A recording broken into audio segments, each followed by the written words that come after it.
Retired అయిన అమరవీరులకు, retired అయ్యి మరణించిన 20 మంది అమరవీరులకు, జై తెలంగాణ అమరవీరులకు. అందరికీ నమస్కారం అండి.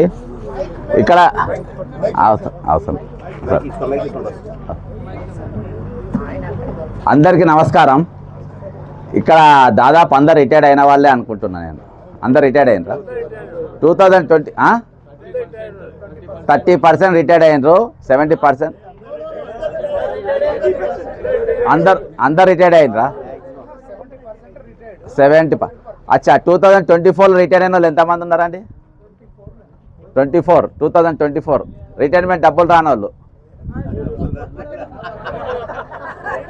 2024. నేను యాక్చువల్గా ఇక్కడ అవుతుంది అందరు ఉన్నారని చెప్పి వచ్చిన.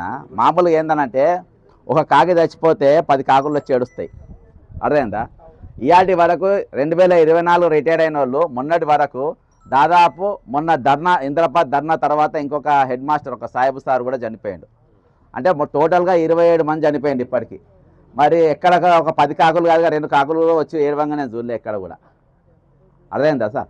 అయితే ఇక్కడ యూనియన్లు ఇక్కడ దీక్ష చేస్తున్నా అని చెప్పి నేను వచ్చిన. ఆల్రెడీ కొన్ని కవర్ చేసిన ఖమ్మంకి అక్కడిక్కడికి పోయి. అయితే ఈరోజు ఒకప్పుడు స్వామినాథన్ సార్ ఎన్జిఓ ప్రెసిడెంట్ ఉన్నప్పుడు టీఎన్జిఓ ధర్నా అనేది లేకుంటే పెన్ డౌను స్ట్రైక్ అనేది నోటీస్ ఇస్తే, స్ట్రైక్ కాదు నోటీస్ ఇస్తేనే ప్రభుత్వం గడగడలాడిపోయేది. స్వామినాథన్ పీరియడ్. మరి ఈరోజు మన తెలంగాణ, మన ఆత్మగౌరవ తెలంగాణ, మన స్వయం పాలన తెలంగాణ, మనము మిలియన్ మార్చి చేసిన తెలంగాణ, పెన్ డౌన్ చేసిన తెలంగాణ, సకల జనుల సమ్మె చేసిన తెచ్చి ఉద్యమం చేసుకున్న తెలంగాణ. అందులో కీలకమైన భూమిక విద్యార్థులు ఎంతనో డబల్ రోల్ ఉద్యోగులది. సెక్రటరియట్ బంద్ అయితేనే కదా, సెక్రటరియట్ బంద్ అయింది, రాష్ట్రం మొత్తం కార్యకలాపాలు బంద్ అయింది, ప్రభుత్వం దిగొచ్చింది. ఒక దిక్కు మరణాలు, ఒక దిక్కు త్యాగాలు, ఇంకో దిక్కు మీ ఉద్యమం, దాంతో తెలంగాణ వచ్చింది. మనం తెచ్చుకున్న తెలంగాణ, మిగులు బడ్జెట్తో ఏర్పడ్డ తెలంగాణ లీయర్ మనం ఎక్కడున్నాం?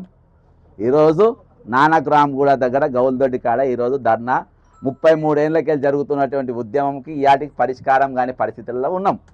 ఈరోజు ప్రభుత్వం డివైడ్ అండ్ రూల్ చేస్తున్న పాలసీ, ఈరోజు ఎవరు ఎక్కడ ఇష్యూలు అయినా కానీ అందరూ కూడా పాల్గొంటేనే మీకు ఇష్యూలు ఉంటాయి.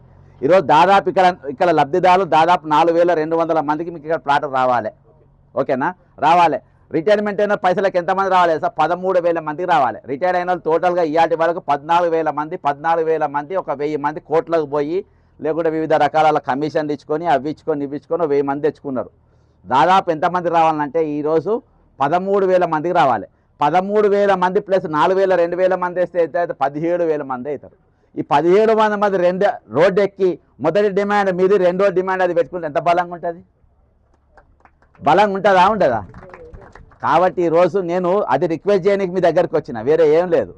ఈరోజు కొంతమంది ఉద్యోగ సంఘాలను బ్లాక్మెయిల్ చేస్తూ ఉన్నారు. ఎట్లానంటే ఏలూరు ఖమ్మంలో హౌసింగ్ సొసైటీలో ఒక 8 ఎకర్స్ మొత్తం 103 ఎకరాలకు 103 ఎకరాలకు ఒక 8 ఎకరాల భూమి అక్కడ ప్రభుత్వ పరమైన, హలో ఒక నిమిషం, అర్థమైందా?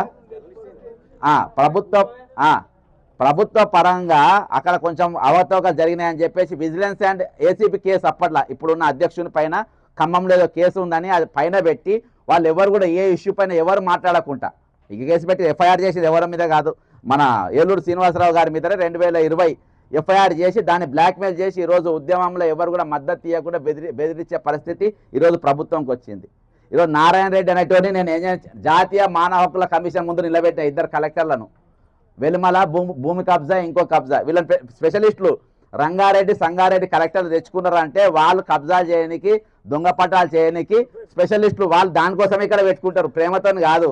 రంగారెడ్డి కలెక్టర్ ఇక్కడికి వచ్చిండనంటే అమయ్ కుమార్ వచ్చిండు, లేకుంటే నారాయణ రెడ్డి ఉన్నంటే మీరు దొంగలు కాబట్టి వస్తారు, దొంగ బ్యాక్గ్రౌండ్ కాబట్టి వస్తారు. ఇవాళ మీరు 135 రోజులకే దీక్ష చేసి ఒకెత్తు. ఇవాళ నేను ఇక్కడికి వచ్చిపోయింది, నేను మామూలుగా బైక్ మీదనే వచ్చిన, నేనేమన్నా పెద్ద హంగామాతో రాలేదు. కానీ ఇవాళ ప్రభుత్వానికి తెలిస్తే ఆ లెక్క వేరే ఉంటుంది. అర్థమైందా? నేను మిమ్మల్ని 2 చేతులు విన్నవించుకొని ఈరోజు మీరు ప్లాట్ ఇయ్యంగానే మీరేమైనా ఇల్లు కట్టుకోరు, ఆయనలో మీరు సంసారం చేసేది కూడా కాదు. మీ కొడుకులకో మీ మనవళ్ళకో మనవరాల పనికి వస్తాయి, మీకు మాత్రం పనికిరారు. కాబట్టి ఈరోజు మీరు చేయాల్సినది, నా రిక్వెస్ట్ ఏంటంటే మీ దానికి 101% మేము సపోర్ట్గా ఉంటాం. కానీ మీ మద్దతు మీరు బలంగా గానికి, మీ ఉద్యమానికి బలం చేసుకోనికి ఇప్పుడున్న 13,000 మంది రిటైర్డ్ ఉద్యోగాలను కూడా మీరు కలుపుకోండి. అంతేకాకుండా ఇక్కడ ఒక రోజు ఇప్పటి వరకు చచ్చిపోయిన 26 మంది ఫోటోలు పెట్టి ఒకరోజు సంతాప సభ పెట్టి ఆ 13,000 మందిని ఇక్కడ ఆహ్వానించండి. 13,000 మందిని ఇక్కడ ఆహ్వానించండి. అప్పుడు ప్రభుత్వం గదులకు నా పేరు చేసి పేరు పెట్టండి. పట్టాలు వాళ్ళు ఇచ్చిన దొంగలకు ఎవరికైతే కబ్జాకు వాళ్ళ భూములు ఇచ్చినాయో మళ్ళీ వాపస్ పోకుండా నన్ను అడగండి. ఎందుకంటే ఇదివరకు మనము రియల్ చాలా పెయిన్ఫుల్గా తెచ్చుకున్నాం. ఇదివరకు భూములు ఒకవేళ అక్కడ T1 జోస్ కానీ కూడా నేను పోయేసి వచ్చిన అలా కట్టడాలు అవి జరుగుతున్నాయి. నేను లోపల జరిగేటి నాకు అవసరం లేదు, కానీ ఓపెన్గా ఉన్నాయి. కానీ ఏ రోజు కూడా ఆంధ్ర పాలకులు ఉన్నప్పుడు కూడా మా రిటైర్మెంట్ కాగానే నెల రోజుల్లో పైసలు ఇచ్చి పంపారు. ఈరోజు భారతదేశం మొత్తంలో ఏ రాష్ట్రం కూడా రిటైర్మెంట్ రాష్ట్ర జార్ఖండ్, ఛత్తీస్గఢ్, ఏది నార్త్ ఈస్ట్ స్టేట్స్లలో కూడా రిటైర్మెంట్ అయినా నెల రోజులలో వాళ్ళ చెక్కులు వాళ్ళ పైసలు వాళ్ళకి ఇచ్చి పంపుతున్నారు. కానీ ఈరోజు ధనిక రాష్ట్రం అని మనం అబద్ధాలు చెప్పినట్టే కదా. అర్థమైందా? ధనిక రాష్ట్రం అని అబద్ధాలు చెప్పుకున్నాం. ఇవాళగా 2023 PRC ఇవ్వలేదు ధనిక రాష్ట్రంలో. అర్థమైందా? దాని 3 DAలు ఇవాళకి పెండింగ్లు. మొన్న దినాన నేను గవర్నర్ ఆఫీస్ ముందు 5 PRCలా 6 DAలు పెండింగ్లు. గవర్నర్ గారికి నేను 3 సార్లు ఎలాంగ్ విత్ కాగ్ రిపోర్టు, నేను చాలా కాన్ఫిడెన్షియల్ రిపోర్ట్ను బయటికి తీసిన.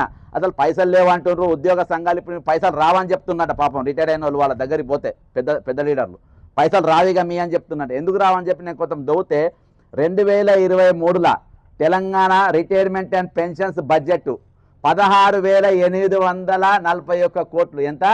16,841 కోట్ల రూపాయలు. మరి బడ్జెట్ ఉన్నాక మరి ఎక్కడి పోయినాయి ఈ బడ్జెట్? యాక్చువల్గా రిటైర్మెంట్ వాళ్ళకి ఇచ్చేది ప్రతి సంవత్సరం 5,000కి వెళ్ళి 6,000 కోట్ల మధ్యలో. మరి 16,000 కోట్లు ఎందుకు ఇచ్చిందంటే 2000 కేసీఆర్ గారి పుణ్యం వల్ల 3 సంవత్సరాల సర్వీస్ పెంచిండ్రు కదా. అయితే అత్యధికంగా రిటైర్మెంట్ అవుతున్నది 2024 కాబట్టి బడ్జెట్ పెంచి ఇచ్చిండ్రు. అది కంట్రోల్ అండ్ ఆడిట్ రిపోర్ట్లో అక్కడ పొందుపరుచున్నది. దానికి బాస్ ఎవరంటే సంతకం పెట్టి పంపింది ఎవరంటే రాష్ట్ర గవర్నర్ గారు. రాష్ట్ర గవర్నర్ గారు క్యాబినెట్ ఆమోదం చేసి పంపుతుంది. రాష్ట్ర గవర్నర్ గారు 26 మంది ఇప్పటికీ చనిపోయినరు కాబట్టి దీనిపైన ఫ్యాక్చువల్ రిపోర్ట్ ఇది. ఇయాల్టికి వాళ్ళకి పైసలు ఇవ్వలేదు అని ఎమర్జెన్సీ ప్రభుత్వ ఉద్యోగులకు చట్టబద్ధమైన భద్రత ఉంటుంది. అంటే వాళ్ళ కాంపౌండ్ ఉంటుంది, రాజ్యాంగ కాంపౌండ్ ఉంటుంది. వాళ్ళకి అంత ఈజీగా పైసలు ఇవ్వకుండా ఉండడానికి లేదు. అసోంటిది ఈరోజు కాగ్ రిపోర్ట్లో మరి రాజ్యాంగ భద్రత ఉన్న ఉద్యోగులకు కేటాయించిన పైసలు కాగ్ రిపోర్ట్లో ఉన్నాయి. మరి వాళ్ళ జేబులకు ఎందుకు పోలేదు? ఎటు డైవర్ట్ అయినాయి అంటే ఎక్కడెక్కడ డైవర్ట్ అయినా కూడా తీసిన. మిస్ వరల్డ్కు మీ పైసలే వాడినరు, కోడంగల్ లిఫ్ట్ ఇరిగేషన్ మీ పైసలే వాడినరు, మూసి యాత్ర కోసం పొంగిరెడ్డి శ్రీనివాసరెడ్డి గారు వీళ్ళంతా సౌత్ కొరియాకి పోయి తిరిగినరు, అవి మీ పైసలే వాడినరు. ఇప్పటి వరకు అమెరికా పర్యటన మీ పైసలే వాడినరు. అంటే మిస్చిలినస్ ఛార్జెస్ కింద మొత్తం వాడిన పైసలు ఎవరి అంటే రిటైర్మెంట్ అయినటువంటి వాళ్ళ పైసలు. మరి ఇవాళ దాకా ఒక తర్వాత లాస్ట్ సప్పర్లు కొట్టుకుందాం. ఇవాటి వరకు జరిగిన విషయం ఏంటంటే ఈ భారతదేశం మొత్తంలో ఏ రాష్ట్రంలో కూడా సొంత ఊర్లో ముఖ్యమంత్రి హిట్లర్ సొంటోడు కానీ, చెడ్డోడు కానీ, దొంగ కానీ, ఎసోటోడైనా కానీ ముఖ్యమంత్రి, కానీ వాళ్ళ సొంత ఊర్లో మాత్రం ఆయన మంచి పేరు ఉంటుంది. ఆయన చచ్చిపోతే వాళ్ళ సొంత ఊర్లో మాత్రం ఆయన విగ్రహం కట్టిస్తారు. అర్థమైందా? అసోంటిది ఇవాళ అంటే దాదాపు మీరు బాల్యము, యవ్వనము, మధ్య దశ, వృద్ధాప్య దశ, ఇది మొత్తం అంటే దాదాపు మీ అనుభవంలో మీ దగ్గర నాభీను నడినెత్తి నుండి అరికాలు వరకు మీరేమైనా చెప్తే ఏమైనా ఆశీర్వదిస్తే ఆశీర్వాదం ఫలిస్తుంది, చెప్పిస్తే వాళ్ళు ఖతమైపోతాడు. దానికి ఇవాళ చాలామంది రెస్ట్ తీసుకునే పరిస్థితి మనం చూసినాం. అంత పవర్ఫుల్. ఇవాళ మొట్టమొదటిసారిగా మొన్న 24వ తారీఖు నేను అరెస్ట్ అయ్యి పంజగుట్ట పోలీస్ స్టేషన్ పెట్టిండ్రు. గవర్నర్ గారిని నేను 4 పిటిషన్లు ఇచ్చినా, నువ్వు ఎందుకు చెట్టపుట్ల పడేసినాను, గవర్నర్ ఇంటి ముందు పోయిన ధర్నా చేసి కూర్చున్నా. గవర్నర్ అంటే కూడా మనమే జీతం ఇస్తాం. ఎందుకు ఇస్తున్నామంటే నా ఫండమెంటల్ రైట్స్ కాపానికి హెడ్ ఎవరంటే గవర్నర్ గారు. గవర్నర్ గారు ఇంతమంది చచ్చిపోయిన ఇయాటి వరకు ఫ్యాక్చువల్ రిపోర్టు రాష్ట్రపతికి పంపాలి. రాష్ట్రపతి గారు కాగ్ రిపోర్ట్లో ఉన్న అమౌంట్ ఎప్పుడైతే ఇయ్యరో దానిపైన వీళ్ళు పైసలు ఇవ్వలేకపోతుండ్రు. ఇక్కడ ఫైనాన్షియల్ ఎమర్జెన్సీ ఉంది, ఎకనామికల్ ఎమర్జెన్సీ ఉంది కాబట్టి మీరు డబ్బు ఇవ్వచ్చని స్పెషల్ కేసు కింద ఎప్పుడైతే రాష్ట్రపతి గారు ప్రైమ్ మినిస్టర్ ఆఫీస్కి పోతుందో అక్కడికి వెళ్ళి మన ఫండ్స్ రిలీజ్ అయ్యే అవకాశం. ఇవన్నీ రాజ్యాంగ భద్రత ఉన్న పరిస్థితి. ఇవి చదువు వచ్చిన ముఖ్యమంత్రులు ఉంటే వాళ్ళకి అర్థమైతే, చదువు రాని వాళ్ళు ఉంటే ఇటువంటి పరిస్థితి ఉంటుంది. అయితే ఈరోజు ఆ రిపోర్ట్ పంపలేదని చెప్పి నేను పంజగుట్ట పోలీస్ స్టేషన్లో గవర్నర్ ఆఫీస్ ముందు బాజాప్తా గేట్ ముందు నేను ధర్నా చేసిన. ఆ రోజు గవర్నర్ గారు ఇంట్లోనే ఉండ్రు, పిలిపించుకుని నేను ఇచ్చిన ఆడిట్ రిపోర్ట్లు అన్నీ కూడా తెప్పించుకున్న పరిస్థితి. అయితే ఆ 24వ తారీఖు ఏం జరిగిందంటే ఇది దమ్మున్న ఛానళ్ళు, 6 ప్యాక్ ఉన్న ఛానళ్ళు, కండలు తిరిగిన ఛానళ్ళు ఎవరు కూడా రాయని వార్త ఏంటంటే ముఖ్యమంత్రి రేవంత్ రెడ్డి గారి కోడంగల్ సొంత ఊళ్ళకు నా ఊళ్ళకు రావద్దని పాన్ షాపులు, ఆటోలు, కిరాణా కొట్లు, పెయింట్ల దుకాణాలు, బార్లు, బెడ్ షాపులు అన్ని దుకాణాలు బంద్ చేసి నా దగ్గర వీడియోలు ఉన్నాయి. అన్ని బంద్ చేసి నా ఊరికి రావద్దు, నా ఊరికి నువ్వు చేయబట్టి చెడ్డ పేరు వస్తుంది, నువ్వు చేయబట్టి 27 మంది చచ్చిపోయిందంట, నువ్వు చేయబట్టి ఈరోజు చాలా మంది యాగమైనరంట, ఈరోజు పులివెందులకు రాజశేఖర రెడ్డి గారి పేరు చేయబట్టి పెద్ద మంచి పేరు వచ్చింది, నేదురమల్లి చేయబట్టి వాళ్ళ ఊరికి మంచి పేరు వచ్చింది, ఎన్టీఆర్ చేయబట్టి కైకూరు వాళ్ళ ఊరికి మంచిగా వచ్చింది, కానీ నువ్వు చేయబట్టి మా ఊరికి చెడ్డ పేరు వచ్చింది, ఆ పిల్లగా మా ఊళ్ళోకి రావద్దని దుకాణం మొత్తం బంద్ పెట్టింది. అది ఏ టీవీలో రాలేదు, వాస్తవం. ఈరోజు మీ రిటైర్ అయిన వ్యక్తులు, నిండు వయసులో ఉన్నటువంటి వ్యక్తులు, ఈరోజు దాదాపు 70-60 సంవత్సరాలు ఈ భూమి మీద అనుభవం ఉన్న, ఒక నిమిషం, ఆ వయసు ఉన్నటువంటి వ్యక్తులు ఈరోజు 40 సంవత్సరాలు నువ్వు రాత్రనగా పగలనగా ఎట్టి చాకిరి చేసి ఈరోజు నాకు తెలిసి ఉద్యోగం చేయడానికి బీపీలు ఎందుకు, మా నాయన కూడా ప్రభుత్వ ఉద్యోగం ఉండే, ఎస్ఐ ఉండే, రిటైర్డ్ అయ్యిండు. ఈ నౌకరు చేయబట్టి ఎప్పుడు టెన్షనే, పైన టెన్షన్, కింద టెన్షన్, మధ్యలో టెన్షన్తో బీపీ షుగర్లు వచ్చి 80 ఏళ్ళు బతికేటోడు 60 ఏళ్ళకే పోయే పరిస్థితి. ఈరోజు అంత కష్టపడి ప్రభుత్వానికి ఉద్యోగం చేసిన తర్వాత నువ్వెవరో నాకు తెలియదు. ఇవాళ ఊరవతల శ్మశాన వాటికలు ఉంటాయి, ఊరవతల శ్మశాన వాటికలు ఉన్న జాగాలో మీరు వచ్చి ధర్నా చేస్తుందంటే ఇంతకు మించిన దౌర్భాగ్యం ఏముంటుంది చెప్పండి. కాబట్టి ఖచ్చితంగా ఈరోజు నేను చెప్పేది ఏంటంటే, మీరు దయచేసి ఐక్యతతోని పనిచేయాలి. ఈరోజు మీ ఎజెండాలో రిటైర్మెంట్ అయిన వాళ్ళవి కూడా మీరు పెట్టుకుంటారు. ఒకరోజు మీరు 101%, ఒక్కరోజు మీరు ఇక్కడనే పెట్టండి, వేరే దగ్గర అంటలేను, ఇక్కడనే పెట్టండి. వీళ్ళు మీరు కలిస్తే బలంగా అవుతారు. అది నా విన్నపము. అంతకు మించి వాళ్ళు ఏం చేయలేరు. మాట్లాడితే మహా అంటే మళ్ళీ కేసులు పెడతారు, ఇంకా అంతకు మించి జరిగేది ఏం లేదు. కాబట్టి మీ బలం పెంచుకున్న రోజు మీరు సక్సెస్ అవుతారు, వారు సక్సెస్ అవుతారు. జై తెలంగాణ, అమరవీరులకు జోహార్లు.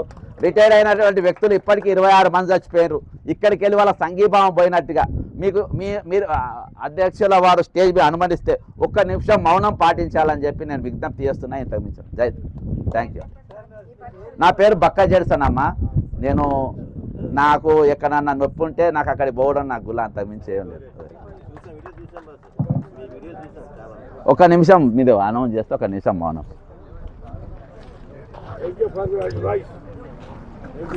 Thank you.